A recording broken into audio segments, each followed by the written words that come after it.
Hey YouTube, I'm back, and I'm here to show you a little progress.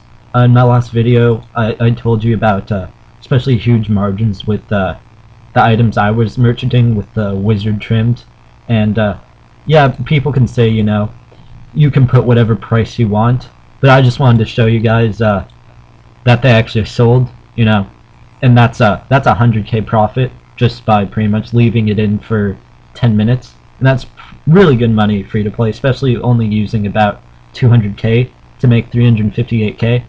Just little small items here and there make you a huge amount of money.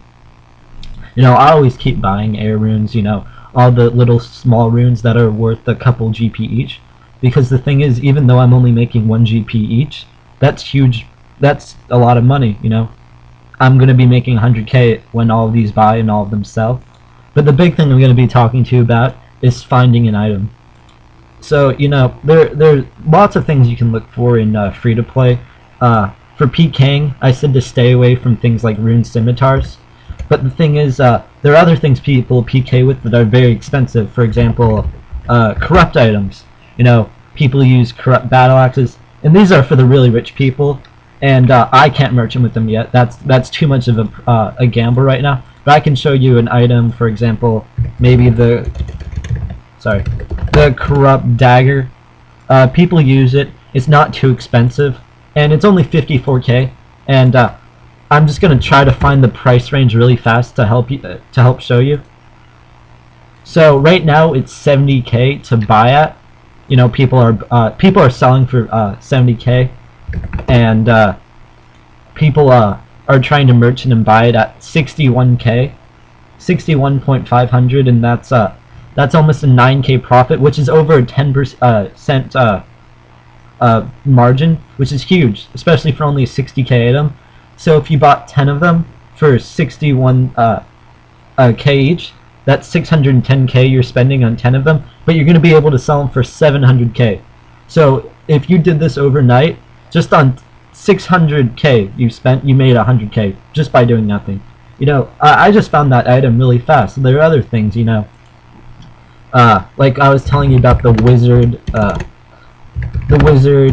items, gold, trim, all of these work. But the thing I was trying to tell you, don't buy rune scimitars, and I'll show you why. So rune scimitar, it's probably gonna be about 15,500. Let's see, 15,200, and so a 10% margin on that would be 1,500. So you should be buying for 13,000 and selling for 14,500. That's what 10% margin is. That's how much you should be making on each one. But let's see how much you would actually be getting. 15,200. So when we go back to the history, I just want to show you this as an example. You're making 5 GP each. On 15k, you're making 5 GP. But on a 61k item, so it's 3 times more expensive, you're making 9k. So what I'm trying to show you is there's only a 5 GP margin between the rune scimitars, but a 9k difference between the corrupt. To be honest, it's easier to buy rune scimitars, but I don't want to be sitting here making only 5 GP on a 15k item. That's just stupid to me. It works with air runes and stuff like that because they're so cheap, but with even this is kind of expensive to only be making 5 GP. Rather with corrupt, I'm making 9k.